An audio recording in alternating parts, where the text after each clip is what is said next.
Since the start of the new Star Wars canon, one of the topics we've learned the most new information about is the Kyber crystal. These critical components of a Jedi's lightsaber are actually very different from their Legends counterparts. So in this video we'll be looking at the canon and Legends information, seeing what's changed, discussing why those changes have been made, and speculating on their role in Rogue One. First up, the canon. Kyber crystals were rare, natural formations found on multiple planets throughout the galaxy. On most planets, they were difficult to find or not present at all, but a select few planets held vast quantities of crystals. On those planets, such as Ilum, Jedi younglings would make pilgrimages there to gather the crystal for their first lightsaber. The crystals were nearly invisible to even the Force-sensitive eye. Only the crystal that was meant to be found by the youngling would be readily apparent. In that regard, it's similar to the wand choosing the wizard in Harry Potter. Once found, the youngling would meditate over the crystal, forming a bond in the Force and carefully installing it into their lightsaber. This bond would imbue the crystal with a color, usually blue or green, but in some cases yellow, purple, or even white. Red crystals could be created by dark Jedi or Sith. Whether taken naturally or stolen from a Jedi, a dark user of the Force would impose their will into the crystal rather than forming a bond. This process was known as bleeding the crystal and would create a red blade. Larger, even more rare crystals were known to exist. They were used to power ancient superweapons for the Sith, and their use was part of the inspiration for the Empire's Death Star.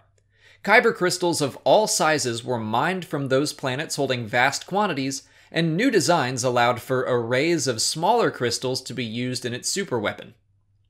So we actually do know quite a bit about lightsaber crystals in the new canon.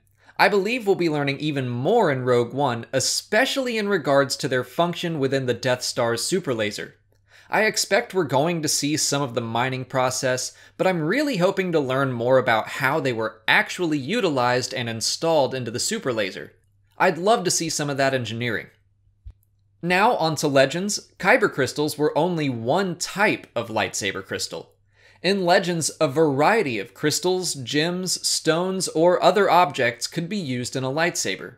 They could be naturally or synthetically created, which might be the biggest change the new canon has made. In Legends, red blades were almost exclusively generated from synthetic crystals. Luke's green lightsaber also used a manufactured crystal. In canon, synthetic crystals do not exist. The type of crystal used would often determine the color of the blade, giving Jedi a choice of color rather than the Force seemingly picking one for them. In the Old Republic, the colors would signify a Jedi's role. Meanwhile, in the canon, the only Jedi to hold a symbolic color were the Jedi Temple Guard and their yellow, double-bladed lightsabers. There were also many more colors in Legends when compared to canon. In canon, we see blue, green, red, purple, yellow, orange, and white, with a few examples of colors kind of in between. In Legends, we've seen just about every shade imaginable, not only in the outer glow, but in some cases even the cores. I know some people really enjoyed the complexity of the Legends lightsaber crystals, but in my opinion, I think going simpler is better in this case. I mean, a lot of the lore for lightsaber crystals came from games like Knights of the Old Republic to provide your character with a class and allow you to install different pickups into your weapons for different stats. And a lot of the colors were created for video games just because they looked cool, not for story purposes or because they made sense in the universe. I think simplifying lightsaber crystals down to just Kyber crystals brings more mysticism to the Force and the function of lightsabers and the Jedi's connection with their weapons. It certainly makes them feel more sacred than the way I treated mine in KOTOR, throwing out the crystal I got at the Jedi Temple in place of a Krayt Dragon Pearl. And don't get me wrong, something about that is cool, but I think preserving the bond of the Force between a Jedi and his or her weapon makes more sense than allowing any old rock to be swapped in and out just because they feel like having an orange blade with a black core that day. But I want to hear what you think. Do you like the new canon approach to Kyber crystals, or do you prefer the variety of Legends?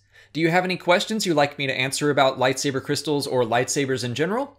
Let me know in the comments, and if you haven't already, please like and share this video, subscribe to the channel, follow me on Twitter, Instagram, and Facebook, and consider checking out my Patreon page. As always, thank you for watching, and may the Force be with you.